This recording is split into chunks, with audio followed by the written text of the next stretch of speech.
So I think this is a good time to bring in Brandon. So Okay, Brandon. Brandon's my producer, and he found you. He was inspired by your TED talk, and we thought we might be a good balance because I'm somebody Yeah, who doesn't really deal with anxiety. He's kind of dealt with it a little bit, and he that's had cool. a couple questions for you. Go for it, Brandon. Hey, what's up, Tim? Can you hear That's me? me. Yeah, I can hear you well. Yeah. So just a little backstory on me. I've had about three panic attacks in the past 2 months.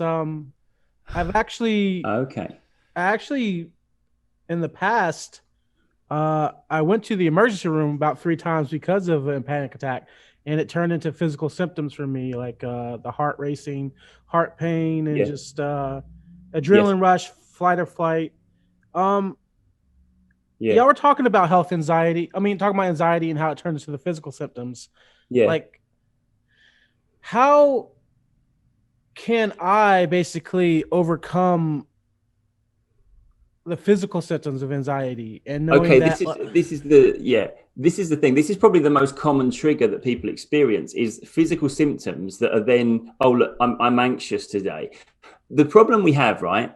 And I don't know if this resonates with you because this was where I was at some point. You would wake in the morning and you'd be like, right, how anxious am I today? Let me just check for my anxiety because I know if I'm anxious, I'm going to have a difficult day. If I'm not, I'll have a good day. And of course, scanning to see if we're anxious is quite an anxious thing to do. Mhm. Yeah. So Yeah, it's I like do that if we're often. looking around the corner for that monster that we don't want to see, that's anxiety inducing right there, so we kind of create it by looking for it. And it's the easiest thing in the world for me to sit here and say you just need to ignore it, Brandon. Yeah, but I know you can't because it's Yeah. pressing. Yeah, the point I would say is when we have negative feelings like that, difficult physical symptoms, and especially if it goes into the panic state, yeah, I encourage people to think of it like that roller coaster that we really didn't want to get on. Yeah, so I always use the example. There's a roller coaster in one of our theme parks in the UK called Thorpe Park, and it's a Saw ride. It's themed on the Saw movies, and there's one bit where it goes right up, literally vertically, and drops you down inverted, and it's just horrific. I don't know why I went on it. It was a bad mistake. Yeah, Yeah. and it was absolutely terrifying. And I actually remember as it went to the last big climb, as it's going slowly up that thing. I remember thinking, can I get off here? Is it possible that I could actually get off if I really wanted to? I was there on that sort of thing. But I didn't go into a panic state. I was terrified and I was, fairly vocal, I think, in my screams. But I didn't go into a panic state because I knew I'd be alive at the end of it. There was no bit of me saying, this is so scary, I think I'm going to die. Yeah. And this is why I encourage people with panic attacks to recognize, even though it feels like you're dying, you won't. You've only got to talk to paramedics about this. They see thousands and thousands of panic attacks in the course of their career. None of them have seen a fatal one. Yeah, there's nobody with a label on their toe in a morgue, cause of death, panic attack. Yeah, it just feels like we're going to die. When we recognize this is going to be a few minutes of really unpleasant feelings, and then I'll get on with my day.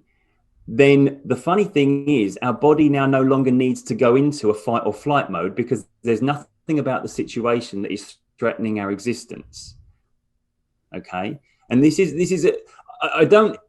I'm not pretending that this revelation will suddenly fix everything. Wouldn't it be nice if it did? Who knows? Let's not rule it out. But the point being here is that when your mind understands this on a subconscious level, so on your belief level, I know this is just going to be pain in the arse and then I'll get on with my day. The funny thing is it doesn't become that pain in the arse. It doesn't go into panic. I remember the first client that I really talked to about this when I sort of felt I understood it and I brought it into the work I was doing.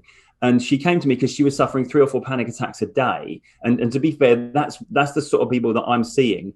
The worst one I've seen is a guy who was suffering 20 or 30 panic attacks a day because he had COPD. So being short of breath was a freaking big deal for him. Yeah. Yeah. But the lady I'm talking about, she was 3 or 4 a day. We spoke about this and we did a session together. We had a chat. And that was the main truth that we wanted her to understand is that no matter how many panic attacks you have, that is not going to be the end of you. Yeah. Whatever your story of your life becomes, it won't be died of a panic attack. Yeah. And then she went away and we did a follow-up session. I think it was a couple of weeks later. And she hadn't had any panic attacks from 3 or 4 a day to none at all. She said there was only one day when I thought I might have. And it was when she was driving on the motorway. And she suddenly felt her heart going, like she recognized it as, well, that's a warning sign there. And so she pulled over to the hard shoulder of the motorway, and her boyfriend, who was in the passenger seat, said, "Do you need me to drive us home?" Because that was pretty much the standard strategy. Right, let's get us home. Let's get us safe. Yeah. And she said, no, I think I'm going to have a panic attack, but I'll just sit it out and then we'll carry on to the shops. Yeah. And she treated it like it's just going to be a few minutes and then we'll get on with our day. And as a result of that, she didn't have a panic attack.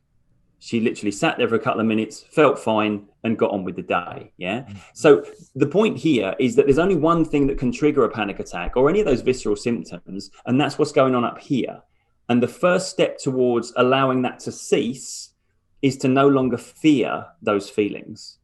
Because if you don't fear the symptoms, if you don't fear the physical symptoms, there's no need for anxiety about work or finances or relationships to become that visceral, and now it's starting to choke me. Yeah, it can stay at the level that it's appropriate. The other thing I should say as well, apologies if I'm monologuing a bit here, but the other thing I should say is that it's perfectly okay to feel anxious. Yeah, there's nothing wrong with that. In fact, it would be weird if you didn't. You've seen the TED Talk. The only two groups of people that don't feel anxiety, dead people and psychopaths. Yeah.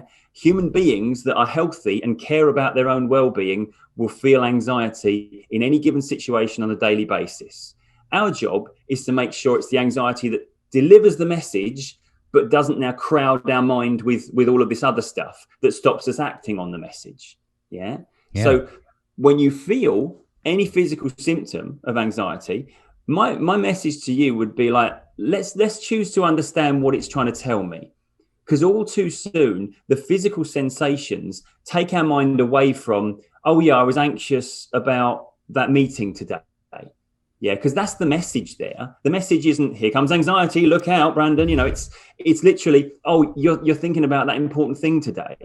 Yeah. And all that's happened then is any anxiety you feel about that thing, it's been interpreted as the enemy, the illness, the problem.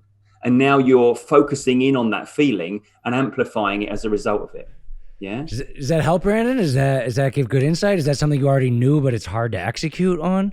I knew, but it's hard to execute because like I've had these panic attacks where they were so major and I literally thought I was going to die. And yeah, and then I understood that I wasn't. And then like, if I have them again, I understand, well, it's going to like be 15, 20 minutes and it's going to go away.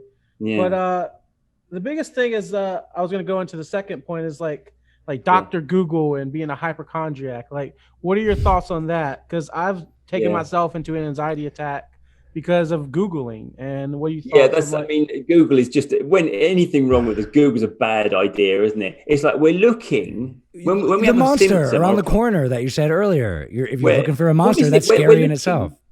We're looking for the article that says, don't worry, that's fine. When, you know, with whatever we're Googling about. Yeah. We're not going to find that, are we? Because is that going to come up at the top of the Google search? Here's something not that interesting to suggest that there's nothing to worry about. No, the top of the Google search is, I had this and it turned out I then died the next day. Sorry, it wouldn't be in first person, would it? But you know what I mean? There's that kind of thing.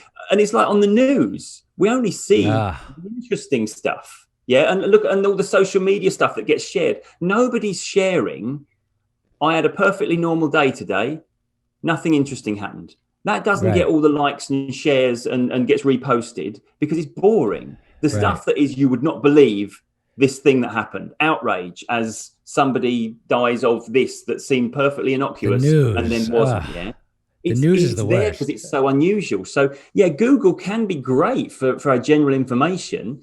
You know, if somebody walks into my clinic and tells me I'm suffering with this and they name a condition and I've got no idea what it is, Google's great. I can find out what the hell it is. Yeah. But it ain't going to help me if I'm like, I've got a symptom. What could that possibly be? Because it will tell you everything. Yeah. My mum and dad had this book. Right, there was a health book, and it was like a do-it-yourself diagnosis book. It was absolutely horrific. It was like a 70s book, I think it was, yeah. And it had little pictures, and it just had this flow chart. It was like, here's my symptom. Do you have this? Do you have that? And then it's a flow chart, and you follow it down. And if you go the wrong way on this flow chart, at the bottom of the page, it's like got in a big red explosion, seek medical assistance now. This is an emergency, you know. And you can literally if you just take the wrong options, yeah. And I think that sort of thinking, you know, you use the word hypochondriac. Yeah. I don't think that's a word people in my profession tend to use these days because it has such negative connotations. We refer to health anxiety, but health anxiety is the modern term for what used to be called hypochondria. But doctors will talk to you about the somatization of symptoms. What that means is we think about a symptom enough, we make it our reality. Yeah. There's this, it's a basic thing that us hypnotists and hypnotherapists know all too well. Your subconscious mind doesn't really know the difference between imagination and reality. Yes. And what that means is if you imagine something well enough, it will present itself to you as real. And that's the problem, is that we're not, when we fear something, what we're actually doing is imagining it as real. And that's why it creates its own reality. I'm sorry, I'm interrupting. That's why I think not worrying is a superpower, because it's a superpower. It's a superpower. Let me ask you a question real quick. I have noticed this throughout my life. I consider myself like very non-anxiety-ish. I have noticed that I've recalled stories with my friends that were negative and I forgot them. Many times I've noticed that I have erased negative memories from my mind. And I'm always like, no, that didn't happen. That didn't happen. Is that the opposite of that? If you think about something too much and there's a part of your brain, there's a part of your brain called the reticular activating system. Do you know about that? No. Okay, the reticular activating system is the part of your brain that decides what you notice and what you don't notice. So it's like a filtration system in your mind, yeah? So it's why if we buy a new car, we'll drive off out of the showroom and suddenly we'll be driving around thinking, did everyone just buy the same car as me? I keep seeing it everywhere now, when we hadn't noticed it before, yeah? It's like if we're in a bar and there's loads of conversations going on, and we're not hearing any of the detail of the conversation until somebody says something that applies to us, like our name or our favorite sports team or something like that. And then we hear it because that's my brain. Right. It's like our smart speakers. Yeah. He says, through the risk of turning his own one on behind him. Yeah. I won't say the name. But it's listening for that one word that applies to it. So it will then wake up. Yeah. Our brain does that. If you notice as well, the interesting effect, when a word jumps out of a conversation that wasn't your conversation, you also notice you just heard the words before it as well. Yes. It's not just a word that jumps out. You almost have heard the sentence, yeah? But your mind has been filtering it out until it applies to you, okay? Now, what this means is that, back up a little bit, the way your mind decides what applies to you and what doesn't apply to you, all the things you've experienced throughout your life. Okay. So it's a bit like your Facebook algorithm. If I click like on somebody's post, Facebook will show me another one of their posts tomorrow. Yeah. If you notice something on Monday, you will then notice another thing similar to that on Friday, because your mind is now programming itself to be open to that content. So imagine if the earliest things you'd learned when you were a young child, a blank piece of paper with information being written on it without any filter to reject the stuff that you didn't regard as true, just everything going on there. Imagine if all you'd been taught because of your upbringing was the world is a dark place. Life throws you challenges and they overwhelm you. Then what's going to happen is you're going to find all the evidence as you make your way through life for all the negative stuff. Exactly. So Sean, what you're describing, I suspect, is whatever you've been through in the past, something about your early learning was the idea that, good things happen. I think life is pretty much, by and large, a good thing. So my brain kind of like literally does like erase negative memories. Yeah. And that's all it is. We don't, this is why two people can be standing in the same place looking at the same thing and see different things. I'm like proud of that. Like I've noticed it like a little here and there. And like I've saw the pattern, like, wow, that's like 5 negative stories I forgot. I want to like give that to other people because I think it's a good thing. Erasing negative memories. Well, that's the thing. I'm not good at it though. The thing is, I think you're fortunate. You're blessed that naturally your path has led your mind to develop in this way. Yeah. So, but also you cultivate that and you promote it and you lean into it. Absolutely. It's a little bit different when we've had our mind programmed through no fault of our own, but quite a negative outlook. Yeah. So, like I said, I was a kind of anxious, shy child. So when I went through a little bit of bullying, that impacted on me heavily because that was part of my, that early learning. Right. If I'd grown up as the opposite, say, outgoing, perfectly comfortable with people, that little bit of bullying might have just bounced off me. Right. I might have barely noticed it, if you know what I mean. But so our experiences leave us open to further experiences of a similar nature. That being said, we are not slaves to it. We're not purely. You can start reprogramming at any time. And that's it. And so what you would then do with a therapist or a coach or whatever is your sort of intervention of choice, if you like, you would then work on reprogramming that response so that you now more naturally lean towards the positive stuff, or you now more naturally lean towards the thought, I'll probably overcome this, rather than this will probably overwhelm me. Yeah. That's why I love positivity. That's what it's about, the work, you know? Yeah. I mean, yeah, I'm not. It's work, Brandon. It's work. You have to work on if you want to reprogram a computer software, you have to sit up for hours and type buttons and stuff. If you want to reprogram your mind, you have to work on it. I think the biggest thing though is I can put in the work, but I'm not consistent on the work. But it's like my brain can think a positive, but then like the subconscious always comes back. Either from this is the thing. The subconscious is the powerful bit. So and it's the relentless bit as well. We consciously put effort in. This is why it's like cognitive behavioral methods are only as effective as the amount of effort we can muster to put into them. Yeah. So, and this is why my approach that I decided to learn was more based around dealing with the subconscious and reprogramming the subconscious. Yeah. Because then we hopefully get to experience change rather than trying to enforce it and trying to consciously push it through. So that's why I work with that model of thing. Let's deal directly with your subconscious. And if you take a break from reprogramming your subconscious, you're different than a computer program. I feel like you're kind of starting all over again because you have to convince your subconscious. So that's where like the consistency in the programming of the subconscious mind matters. The consistency, right? This is it. I'll tell you a little, my way of thinking of how it works. Yeah. You have a pattern of thought that you're running at the moment. Let's say I'm anxious about this or that. And you have a pattern of thought you would like to be running instead, saying I'm perfectly calm and confident in that situation. Yeah. Now, normally when our mind recognizes an upgrade, it just does it. Yeah. The example would be, when we were crawling around as a baby, we learned to walk on 2 feet and we decided, hey, this is easier on the knees. I'm getting places faster. I'll do this from now on. Yeah, we upgraded because we recognized the benefits of it. Yeah. So the problem is here, we're really anxious and we want to be confident and calm instead, but we're not upgrading. Why isn't that happening? It looks better. The reason why it doesn't happen is because of these things in the middle, barriers. And these barriers take the form of subconscious objections, reasons why your mind says, yes, Brandon, wouldn't it be great if you could be this way, but you can't because this is currently true. And that's what the barrier is. You got to work through that one. That's it. And that's what we've got to do. Then you got the next one. What that barrier is and change that. So, for example, the idea that we're ill is a potential barrier. I can't change because this is just who I am. Unless we remove that barrier, this doesn't become an option.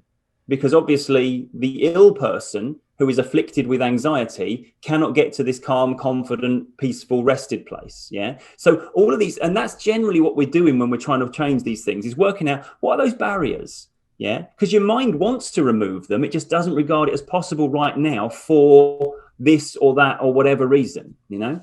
And you get through one barrier, you get through one barrier, you feel good, but you got to get through all the barriers. Yeah, that's it. To get there, you really have, you know, and sometimes it's just there's just one thing that your mind is struggling to let go of, you know, and that's holding you back in all these different areas. The number of times I've had people remove the barriers that are between them and the change they want, and suddenly they've made all these other changes as well, because whatever this was, the thing they removed, it opened up the entire, you know. Well, that's how the subconscious mind works. It takes over your life when you have certain beliefs. Absolutely, yeah. So you got to get there. Yeah, absolutely. Yeah. But are these limiting beliefs like able to be changed in years or decades? And that's like one of my biggest things is like, depends how hard you work. Yeah, like I've talked to like my mom, talked to like people like are older. They still deal with things, and it's like, well, you're 50, 60 years old, and you're still dealing with them. I mean, yeah. Okay, look, when I'm working with people, we're looking to change it. Like, look, change happens in a moment, but we don't know when that moment is. So if we allow ourselves just to naturally evolve through it, it might take ages, it might take years, legitimately, you know. Or never, if you don't work. In the world, you know. But if we actually work on it and we break it down and we deal directly with the part of our mind that is holding this belief. So I don't suffer social anxiety anymore. Yeah. And there was a moment when I worked out, oh, it doesn't freaking matter what other people think of me. Yeah. And don't get me wrong, there's still elements. There's still I like it when people hit like on my Facebook posts. Yeah. I like it when I get views on YouTube and it's thumbs up, not thumbs down. I get that. But I know I ain't going to die if somebody don't like what I'm saying. Yeah. And that realization was the moment of change. That understanding was the moment of change. I think Brandon is looking for a specific amount of days, months, or years. Is that right, Brandon? No, not really. No. I would just say, Brandon, I think the thing to remember is that change isn't just possible quickly. It's happened quickly all the time in your life, and you haven't noticed it, because it's like these things that are quite binary. Do I feel this way or do I not feel this way? And we might recognize the shades of gray, you know, the more analog moments of going from here to here. But really, it's the starting of the journey where we let go of the old way of thinking and the old way of feeling, that then we generally, all of the work then suddenly reaps rewards. All the time we have those barriers, we're still tethered to the way we feel right now. We're still stuck there. So yeah, you do. I feel like it's unreasonable to expect your subconscious to let go of core beliefs without actually listening to that part, addressing those beliefs, and then helping it remove those beliefs, you know? Yeah. And you're right, it's not easy. It's not going to be half an hour. At its heart, it's not easy, but it is at its heart a simple process. The simpler we keep it, the easier it becomes, and the more direct it becomes. But again, I should say, this is my opinion here. You know, you're still, you could easily talk to people dealing in this area and they'll say, well, if you've had it for a certain amount of time, you will have it for a certain amount of time. It will take this long to change it. I don't subscribe to that, because nothing about my experience personally and professionally bears that out. Yeah. I remember talking to some psychiatrists after the premiere of my TED talk, and they were saying, so how many sessions are you dealing with people for trauma? And I said, well, everything I do is a 3-session program. You know, we look to get the change. We look to consolidate with some extra sessions. And they're like, how on earth are you getting results with trauma in 3 sessions? And I didn't have a very good answer, because I went away and I thought, you know why I didn't have a good answer? Because I hadn't contemplated that it should take longer than 3 sessions. And it just seemed weird that they weren't doing it directly. Let's make a change kind of thing. So yeah, if I met them again, I'd probably have a better answer. But you know what I mean? I'm like, I don't know. That's weird, isn't it? You know, it's a model. It's the framework you're working on. Yeah. Right. Yeah. But, yeah. Brandon, like, you feel like you have some tools now, or like you don't look, you're not smiling. Nah, I don't feel like I've gotten the answers I wanted. Yo, we got Tim Box here, a superstar, anxiety professional. What else you got for him, Tim? What else have I got? I don't know. This is a live session. I know this is what we're doing here. This is why I'm on here. I can see now why Brandon was inviting me on here. It's like, right, I'm going to get some free time. I didn't really know. You know what? It's everyone has their own journey to do here. That's what I would say. And we're not here to fix Brandon. Okay, let's make that absolutely clear. I'm here to talk about general principles. Right. What happens is, when I'm dealing with people one-to-one, when anyone's dealing with people one-to-one, it's not about, tell you what, Brandon, you sit down, I'm going to talk about anxiety at you for the next half an hour. Right, That's not how it works. It's a different setting. It's a podcast. It's a podcast with thousands of listeners. Yeah, it's a different setting. You tell me your story. And that then hopefully informs me of what your exact barriers are. Right. Why your mind is saying the exact barriers. If you were going to sit down and take the time, you'd find the exact barriers and help him fight through each one. Hopefully. But again, the other thing to remember is as well that I can't change anyone. They change themselves. Yeah. Right. And all we've got at the end of the day is what we perceive to be the truth. And I only tell people what I perceive to be the truth. And it's either going to resonate with them, or there's still going to be certain barriers there. But I tell you something right now, it's not about can I change, can't I change? It's about, right, the change I want to make, is it complete or is it incomplete?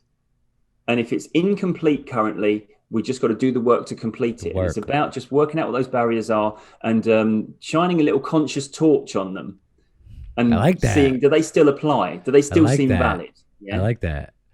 I like the barrier and the torch reference. It's like a little knight in your brain fighting to get to the back to finally like save the princess in the subconscious mind. Well, this is it. And I'll tell you something else. someone's sitting there saying, "Do you feel better now, Brandon? Is that better? Do you feel, is it all cured now?" That ain't going to help. Of course not. Of course not. I was hoping that maybe I have some of the tools to go for it. But I mean, me and Brandon talk about this stuff all the time. We're actually in the same building. We've been working together for a year. That's brilliant. But he said he was inspired by your TED Talk. I'm glad it resonated. I really am. But inspiration's the start of the work, right? Hey, like I told you I love this topic. It's one of my favorite things. Yeah, I mean, do you have anything else to add? Like any other final thoughts, or like where people can find you? Yeah, they can find me on my YouTube channel, Tim Box Mind Coach, and I have a podcast that I do with my wife Britt, who is another superb mental health advocate, and she's got some amazing stories about her journey through depression. And our podcast is Thinking Outside the Box. I get it. Thinking outside the box. Yeah. Very good. But people can find us there. They can interact with us as well, and it's just about getting the message out there and giving people a little bit of hope as well. You know. All right. Yeah. Actually, I have one final thought. I got this new piece of art that I like. Let me get it. Okay. I was gonna ask you, Tim. Oh, wait. All right. Okay. Go ahead. We haven't brought the subject of you being a hypnotist. Oh yeah. Cool. Yeah. All right. Well, we were wrapping it up, but yeah. Well, I mean, you know, I could talk about hypnosis for a long time. But... I got this art on my lap. I was just gonna say, this is one of my favorite movie scenes. Aim for the bushes, and like I don't know if you've ever seen it from the movie The Other Guys. It's The Rock. Yes, I have. Yeah, I've suddenly twigged what it is. Yeah, brilliant. So they die, and this is why you have to have some anxiety. You can't just live life thinking everything's gonna be perfect. Aim for the bushes, and they die. You know what? That is exactly what we end up like if we have no anxiety. Exactly. Jumping off a building thinking it'll be all right. We'll be fine. Let's go. Yeah. So, of course, anxiety is normal, and it's okay, and it's natural. Yeah. And I thought that was a good ending, and I got this new art, so I thought it was cool. It's one of my favorite movie scenes ever because it's so funny. 2 movie stars, way overconfident. So a little bit of maybe we shouldn't jump off this building would have been a healthy response in that sense. Would have been, exactly. Tim Box, you're the man. Everyone go check out his podcast. We'll link it up. Check out his YouTube channel, the TED Talk, which has been seen by I don't know how many million people, whatever. Really appreciate you. This has been fun. And thank you so much for coming on. It's been a real pleasure. Been lovely. Thank you.